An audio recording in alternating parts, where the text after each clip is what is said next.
hello, Simon. Hello!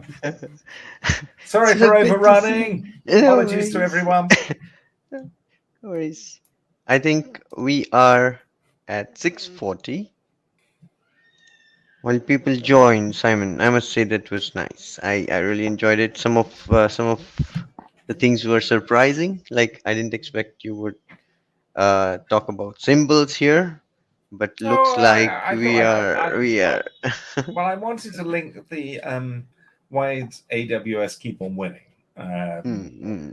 and to do that, I need to talk about Yeah, symbols. So I thought I'd exactly. throw in some symbols in there as well because you know mapping can be a very rich environment, and we're still working out what those symbols are. But don't don't limit and constrain yourself because we can have ands, we can have feedback loops, we can have constraints. We've already got ores and pipelines and things like that. So I want people to think broader in terms of the things that you can actually map. And then I wanted to go a little bit into the research, but a slightly different format. I wanted to do it a lot more live, look at the mirror board, because it's not done yet. So it's sort of it will change as we go along. I think that's a good development happening for codification as well. I Yep. think as these tools matures, like online volume map, this would be amazing. Yep. So there we are. I think we are 6:43. I can get started. We have five people, but let's see, maybe the recording would be helpful for others, whoever would see it later. So let me know if you can see my screen. Yep. Okay. Okay. So hello everyone. Thank you for joining me today. I am Manish Andankar and I have been mapping since 4+ years. My journey with mapping started around March 2018 when I serendipitously bumped into a keynote on YouTube by Simon Wadley, the creator of Wadley Mapping. I was fascinated and really attracted towards this very new to me model of visualizing and navigating the waters of business. I had never actually seen anything like this before in the context of business strategy. I think the very reason I bumped into it was I was like searching about really business strategy, and I was very not satisfied with the kind of approach that leadership used to take. And I used to think that the art of storytelling makes a good strategist. But the concept of evolution from genesis to commodity and the ability to visualize value chain has really expanded my mind for good.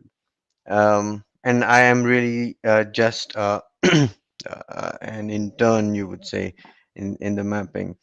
Um, and sometimes I feel that I should have learned mapping earlier, but I cannot change the history, really. And I feel lucky that I did get exposed to it, right?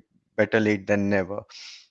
So, if you are new to mapping and early in your career, um, you have a great head start, I should say. And the fact that you are attending this event can really be a turning point in your life. One of the turning points in my personal life came 4 years ago when I was forced to become a treasurer of my residential society. I really did not want to do it. Literally, I really did not want to do it. Because running that business was completely manual and utterly cumbersome. And that was one of the reasons why everyone else were also shying away from it. They kept trying to convince me to assume the responsibility for our association. And they said that I am the only one who never pulled my weight yet, while everyone else have completed the tenure at least once. Um, Finally, I agreed to take it up with a vision to run the business smoothly and efficiently. And that was really my one of my earlier opportunities to apply mapping. I remember asking Simon what software to use, and he said use pen and paper, right? So there I am. I used pen and paper, and I mapped the needs of our welfare association. Um, and of course residents as well. Some of our immediate needs that I mapped were automated invoices and receipts, payment gateway, document management, analysis and reporting, notification system, mobile app for residents with self-service capabilities, incident management if there are any, and so forth. Mapping those needs helped me actually choose a product from a startup. So I couldn't believe that I chose a product from a startup over its established competitor, uh, because I thought the startup was cost effective and that satisfied most of our needs, and in fact with some differentiating factors that helped us manage security and ERP seamlessly. And my decision to do so paid off eventually as I built the set of practices and processes around the product in our residential apartment, uh, which of course increased effectiveness and efficiency of our daily operations. I mapped some more additional needs in the process and suggested them to the company, the startup, and some of those features like waiving of the payment. I wanted to have residents adopt the payment, online payments, really, because there were some charges around it, like couple of bucks, $5, and people were hesitant to pay. So I said there is an inertia, right? So then I told the company, why are you after those $1 or $2, right? Put them into your subscription, right? Just 0% extra money. Just help them pay online, and they did it. And in fact, I also gave them some additional ideas about security guard patrolling. Their developer called me, right? What do you want? I said this, and they built it really. So it helped them grow their clientele so much so that they actually provided us a 2 year of subscription for free, right? So I think that if I didn't have mapped those things, I wouldn't have realized uh, how to tackle the inertia from the residents, or how to what do we really need and where should we focus on next. I not only used, I mean, mapping in there, uh, but I also try to see mapping everywhere. Like it's in my personal life, it's in my professional life, including software solution, skill building for my team, build versus buy decisions for software components, etc. Mapping helps me actually avoid making basic mistakes. For example, in software development, I often hear people say, let's build it, yay! uh, while there are libraries or components available to be leveraged out of the box, right? It's just as simple. Just look around, and still they want to build it. Yay, right? And I feel pity for them, right? Because they don't see the way I see sometimes, right? And I don't think that they are daft.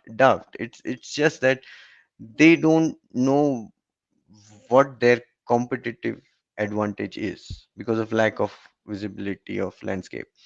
So uh, it feels like whatever I see, I try to translate in map, and I see mapping everywhere. And sometimes I feel restless, right, until I map my thoughts that keep knocking in my head, asking for liberation, right? But that's a really good feeling. The more I practice mapping, right, I started realizing that mapping is helping me anticipate the change in the areas of my interest. and I'm not very good at it, but at least it is giving me a sense of direction where to look at. So today I'm going to share how mapping helped me anticipate some of the aspects about working from home, and I hope that you have some takeaways from my experience. However, the future is unknowable, however good you are, but it is still unknowable, and we must expect the unexpected. Right? This is life. Life is such. For those who are new to mapping, I think Simon gave a wonderful primer on what a map is, and I won't go too deep into this. But for those who are very new to it, there are only two basic things that you need to know for the purposes of our discussion in the world of anticipation. First, is that a Wordly map, like any other map, is visual. It is context specific. Like map of India is map of India, and it is not map of UK. It has position of various components. For example, in this map, you see website, CRM, the compute power data center, right? And it has anchor around which all the systems are built. For example, the user or the customer, and it has movement, right? Everything evolves from genesis to commodity, right? And even the practices, as Simon talked about. Um, and this is according to the demand and supply competition. The second thing you must know is as components evolve, their characteristics change. From uncharted space called as Genesis, where we don't know really what characters we want or what attributes we would like to put on something that we are thinking about, right? Like world perception server, I don't know what that was, to a more industrialized space called commodity, right? Like cloud, yay. But the components change their nature as they move through these stages. And this is one of the climatic patterns, of course.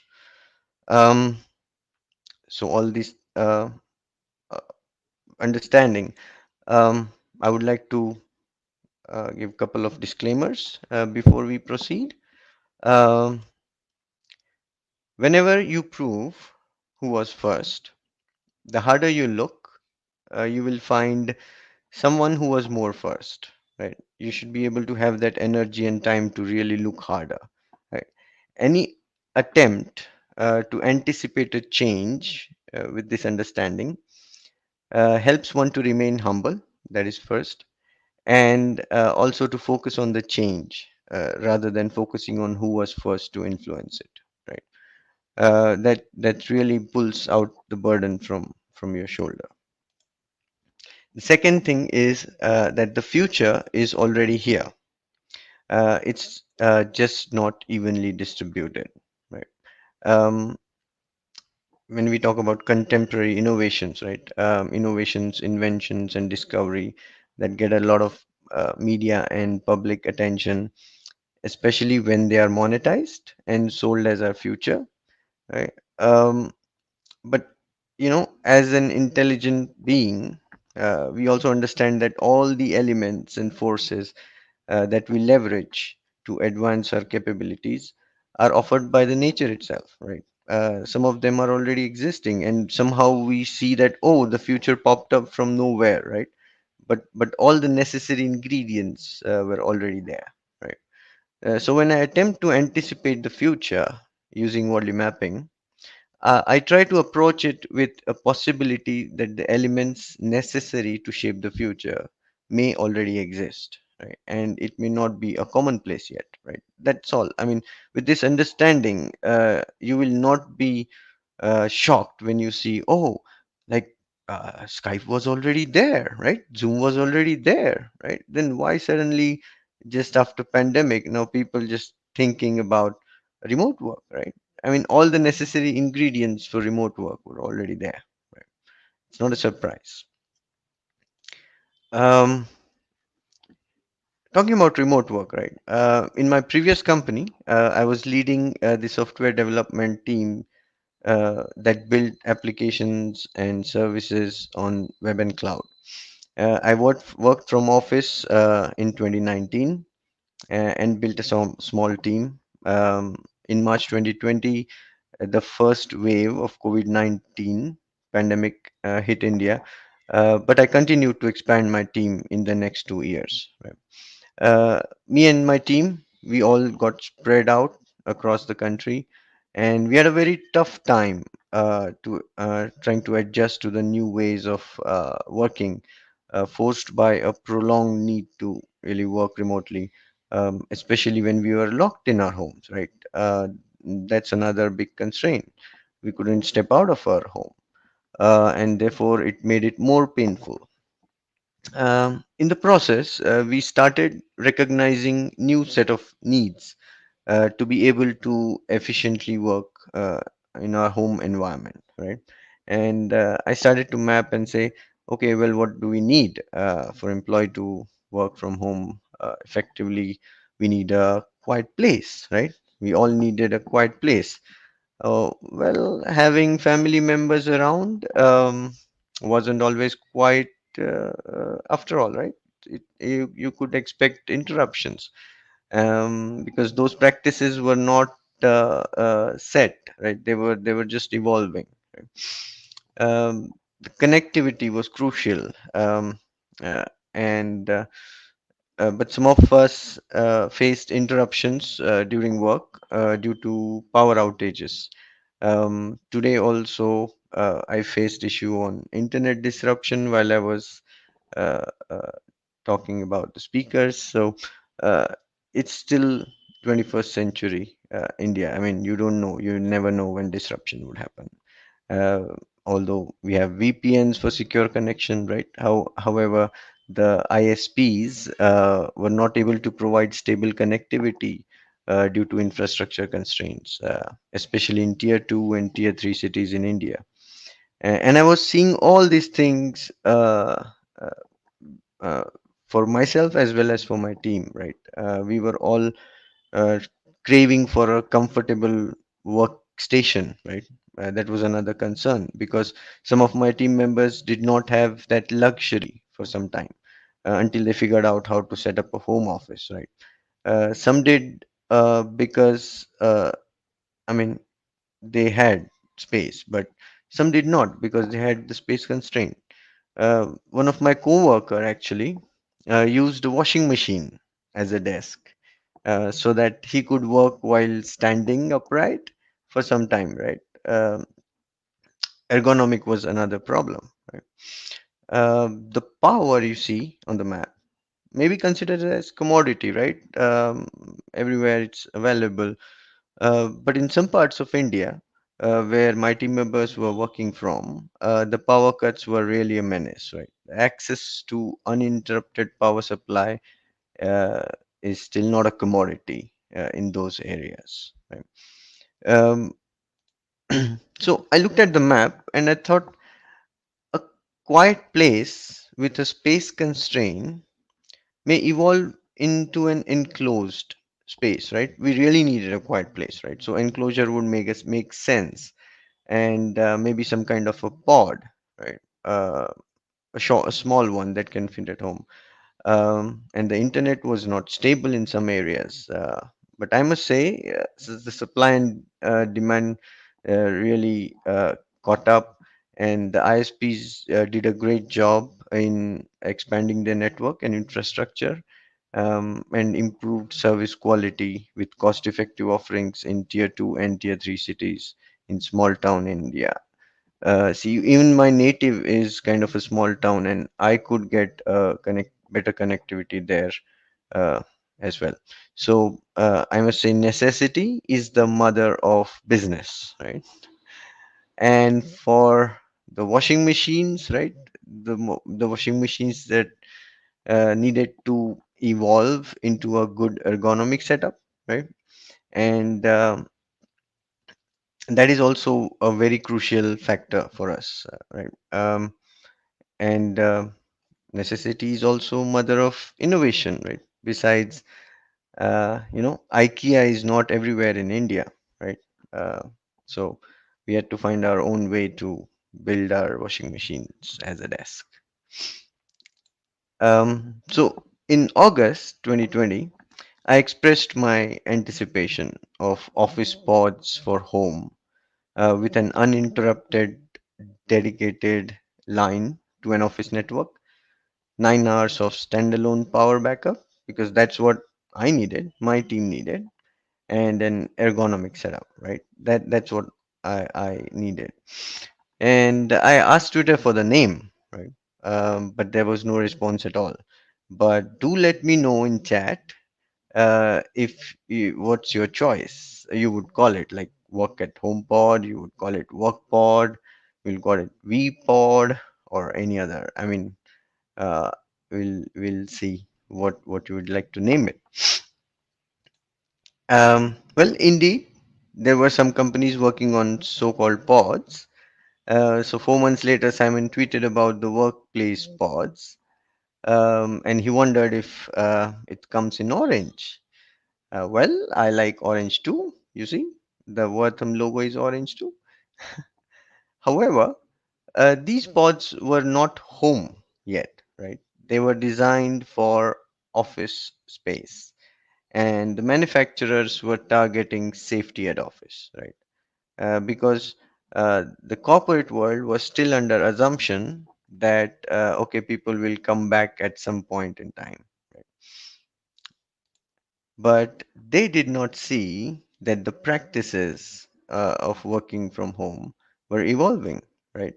As the shift happened, and as Simon depicted the shift happening from physical to virtual, um, uh, the, the the underlying practices also were evolving, right? And Simon mentioned the home studio too in his map, right? However, I was also sensing the shift from safety at work to convenience of working from home. And I expressed that as well to Simon once. Like the practices from working from home were evolving, and I remember saying to Simon in one of the group calls that there's no more just a safety concern for employees, and I was sensing it with my team. They were more comfortable being able to interact with their family members during break. And I could um, hug my son and talk to him for a few minutes during a break and then go back to work mode. So this is more refreshing to me than physical water cooler, right? Don't you think? Um, I could get more stuff done without burning out because asynchronous ways of working was really helping. I could spend more time with my family instead of office commute. I could turn off the video and mic during unproductive meetings, and my team was also free to do so without asking anyone. Right? They were empowered to do so. As practices of work from home evolved and started to become widely accepted, of course, underpinned by the shift from physical space to virtual space. Um, I anticipated a growing market to satisfy the infrastructure and technology needs of employees in remote setting with so-called managed home office to reduce the total cost of ownership and efficient management of the resources like infrastructure and technology.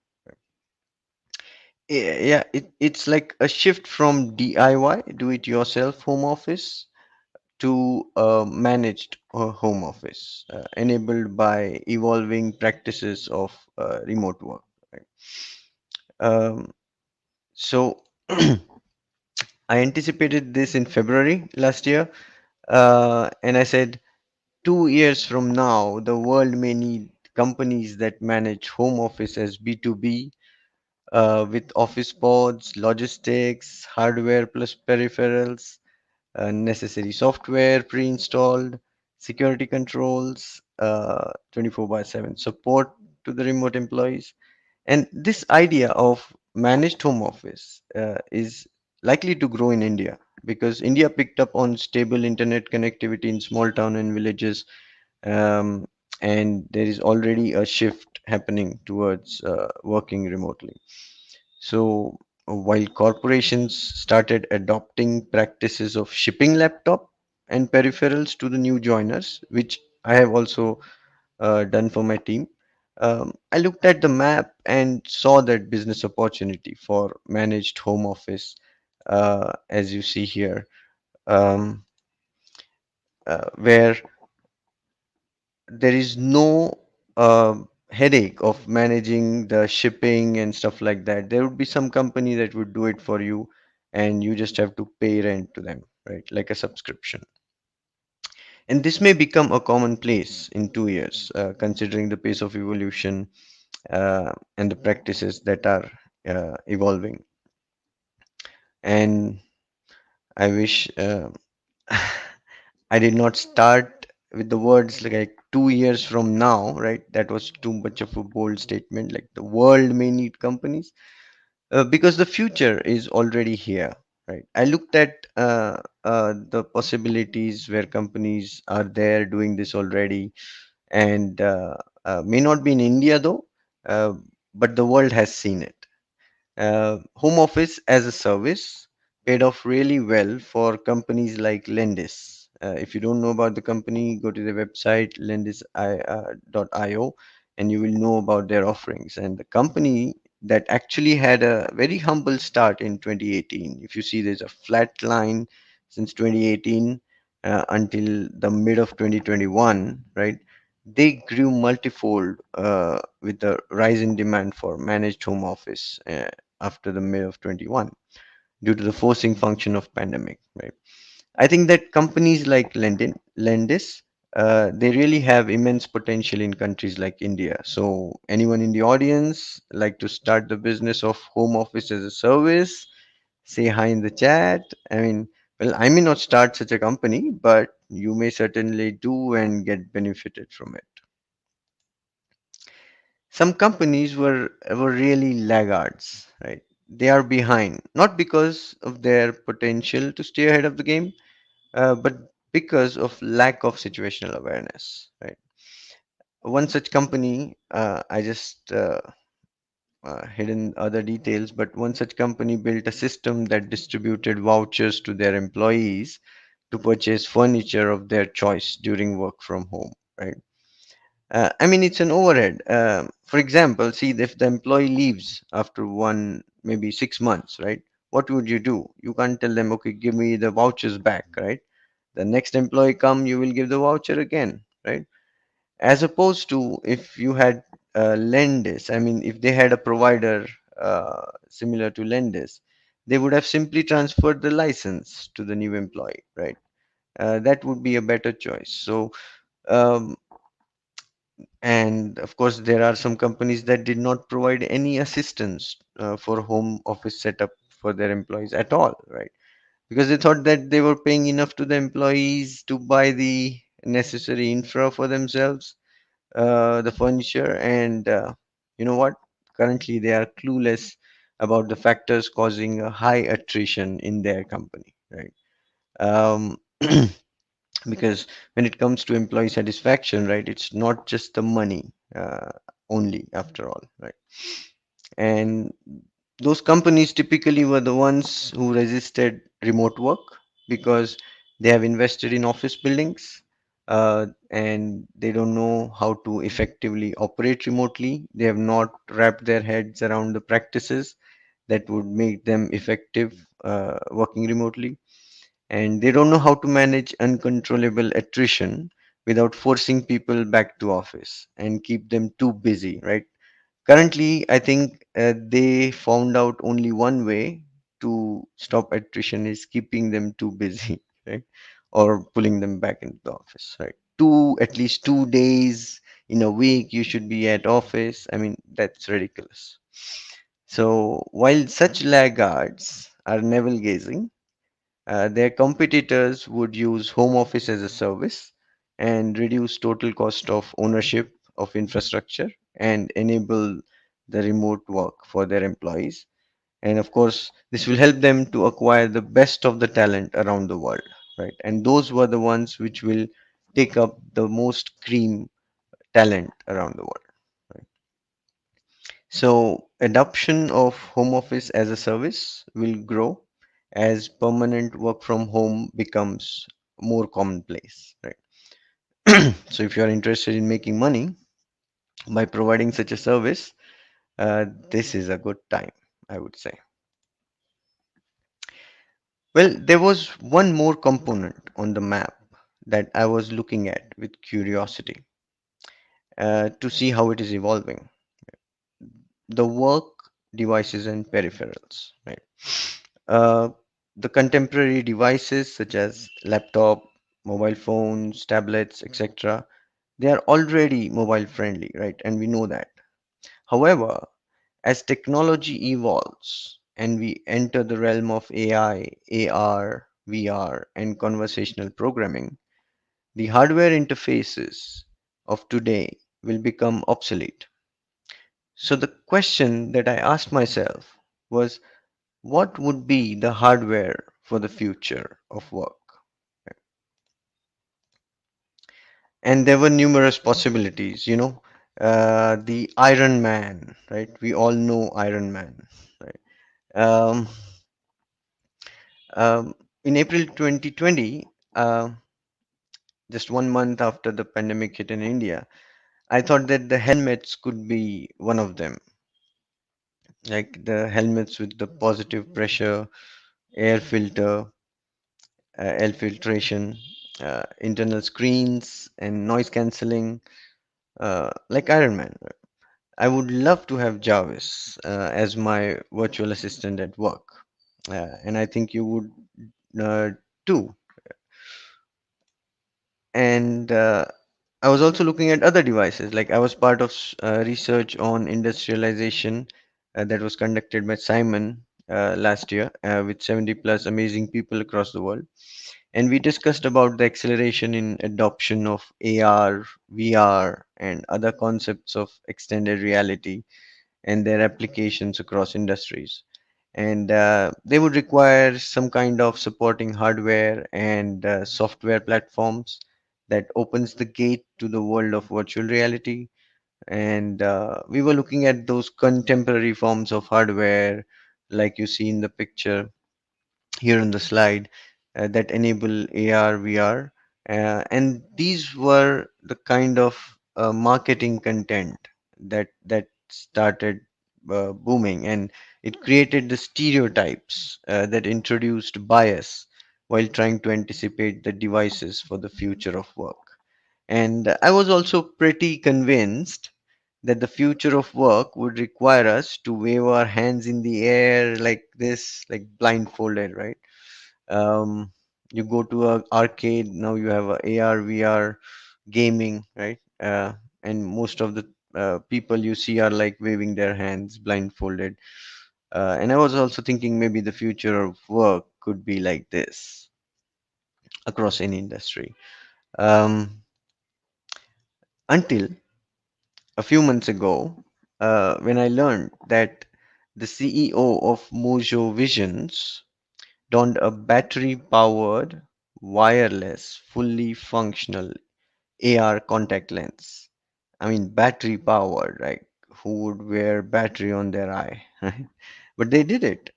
And they also recently announced that starting at the end of this year, people outside the company, such as athletes who are interested, or journalists and investors, will be able to test the lens as well, right? Who knows, maybe the sprinters would be able to see their speed in real time while they are running with this lens in their eye and boost their speed up to win the race, right? Who knows how people would use this technology. So as technology advances, multiple possibilities arise, right? And in future, we may say bring your own iPods, or BYOEP for short, to work. Bring your own iPods to work, right? Like we have bring your own device to work. So as AI, AR, and VR and conversational programming evolves, These may complement the miniature hardware like iPods, like this, to provide seamless work experience to people. And I was really not expecting this. Rather, I have not anticipated this at all before I hit this article. And I learned a valuable lesson from it. And it was like, don't always go by paparazzi and the marketing media while anticipating a change. You must expect the unexpected when mapping the future. And I was also wondering why I did not anticipate this, right? This question was killing me. And to find out the answer to this burning question, I went to a fortune teller. And at first, she did not agree to answer my question.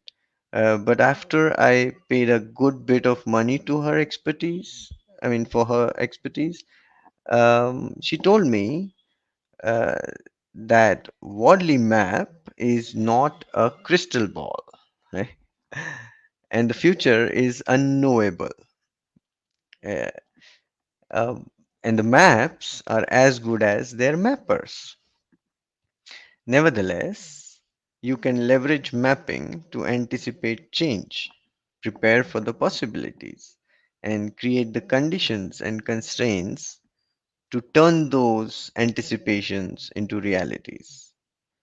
And she also told me that mistakes and surprises are part of this journey, but there are lots of learnings that will accompany you along the way. I thanked her from the bottom of my heart and bid adieu to her. On my way back home, I remember telling myself that it does not matter who anticipated a thing first. What matters is how you use it to shape a better future. I hope that you had some takeaways from my rant today and it was helpful to you in some ways or the other. I would love to hear from you. If you have any questions or thoughts to share, reach out to me on Twitter or visit my blogs at wortham.com to know more about my mapping journey, um, and how Wortham is shaping our vision to provide IT services with worth based development that focuses on business outcomes to deliver value to our customers. You have been a wonderful audience. Thank you so much for your time.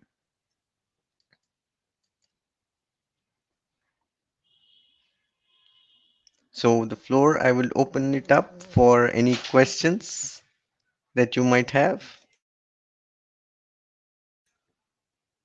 You can put it on the chat or just turn up your camera or microphone and we can discuss.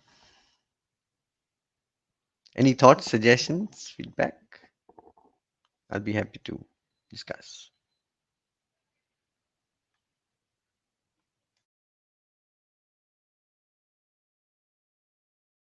Thank you, Mel.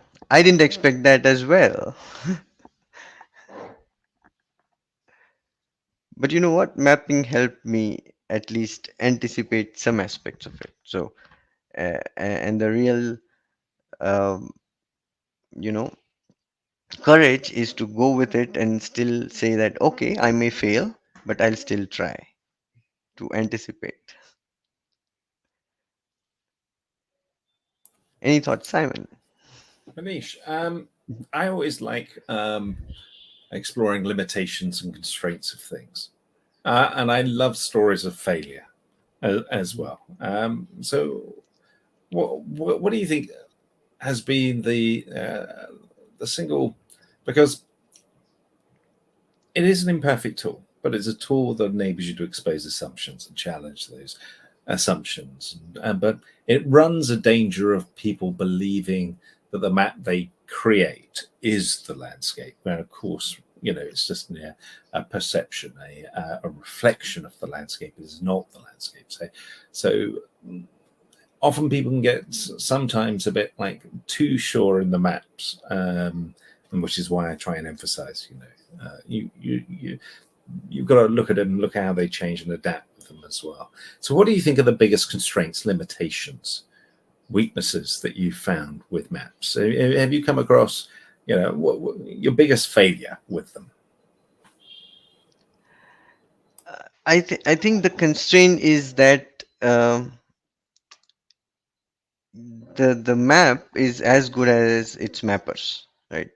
It is ultimately the creation of the mappers who are mapping it, right? So the value is not really in the map, but the discussion around it. And another constraint is, as you said, when people think that, oh, I know mapping, I have a hammer, I can just go ahead and hit everything. I think that it is a nail, right? I think the problem with that is they are unable to look at the reality, look at the map, and then update their mental model based on the reality and update the map based on reality. I think that is the biggest constraint I see in mapping. As Kat Sweetle said, right? She had thrown n number of maps in the in the dustbin, right? So the point is, when you map, it is ultimately your idea of reality that you are mapping, and may not be the reality.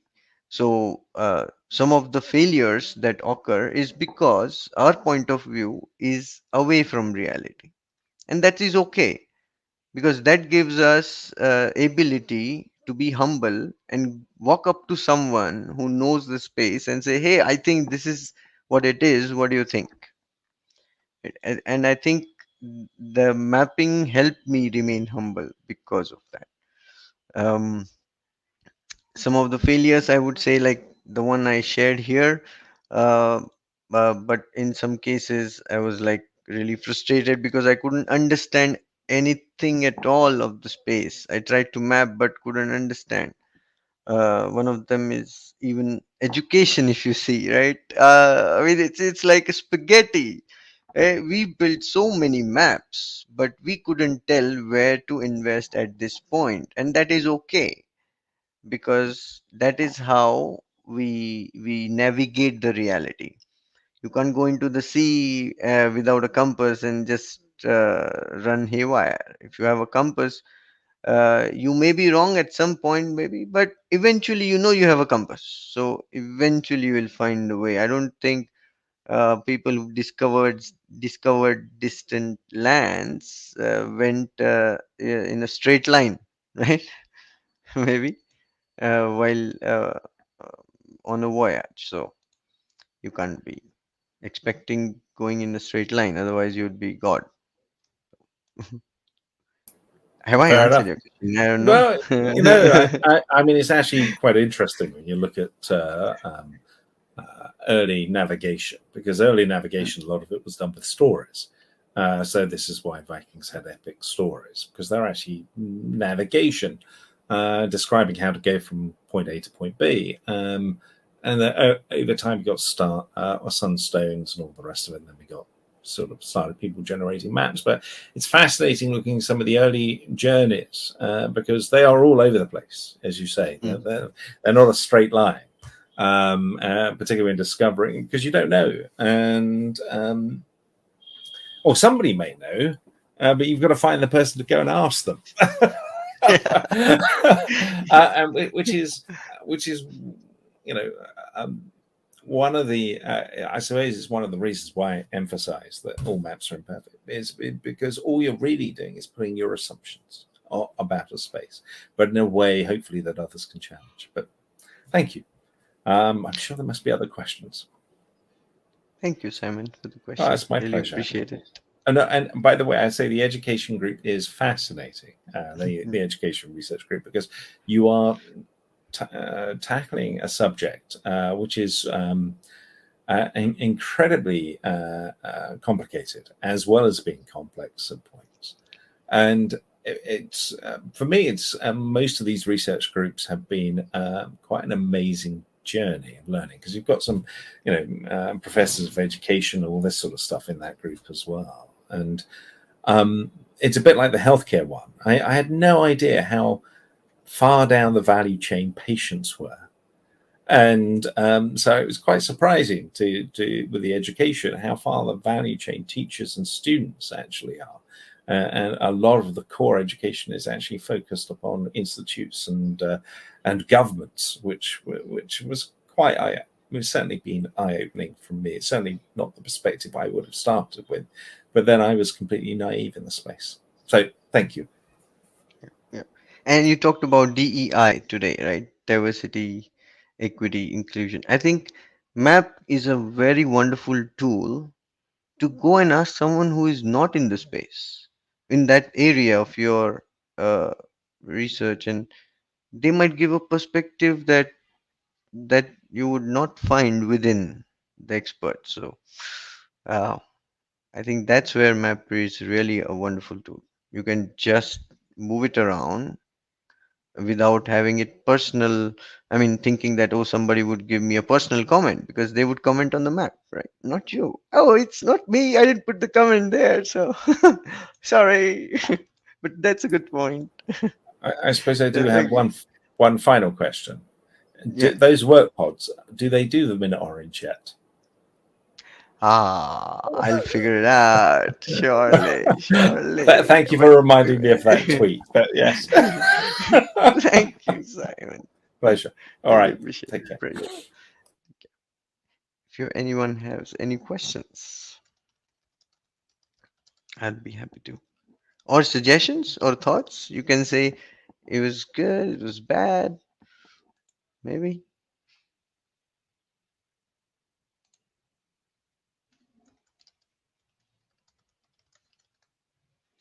Okay, so it's just 2 minutes left, and I'll hang around, wait for some question or thoughts or feedback. If anyone has any, please feel free to share your thoughts and how, if you're new to mapping, what you felt about mapping, how do you see using mapping, where do you see using it.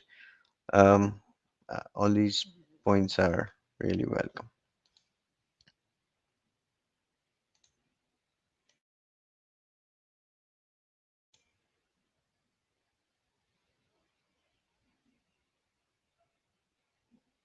And of course, there are wonderful talks coming after this, so feel free to jump around. This is Hopin, and I myself will move around to absorb as much knowledge and experience as possible that these speakers would share in the due course of this event. So, and thank you, Mel, for your thoughts and comments. Pods are really the future of internet computing, point to point instead of edge. Okay, it's cool. We'll see how the future of work would be, as there are a lot of co-evolution of practices that is happening, and Chris Daniel is going to talk about it. So, uh, I mean, uh, try to get the perspective from him as well. Um, because really we are at the cusp of changing the way we work, irrespective of the industry, and it's not just the IT thing, right? And all our assumptions and thoughts that, oh, you cannot work outside office for this kind of work or that kind of role, all these assumptions are getting shattered. So um, there will be winners in this space. Watch out for them. I have, first of all, can I, sorry to jump in again. Good, Wonderful good, sure. talk. Wonderful talk. Thank you, sir. Have you ever read E.M. Forrester's The Machine Stops? Not yet. I'm just Very making a short book. note. E.M. Uh-huh. Forrester's The Machine Stops. It's a very, very, very short book. Uh-huh. Okay, I And would it's a definitely. and Mhm. it describes a future where everything is almost, well, it's all remote, Mhm. and it's interesting actually. So, but I won't spoil the surprise of the book. I'll let you go and read it.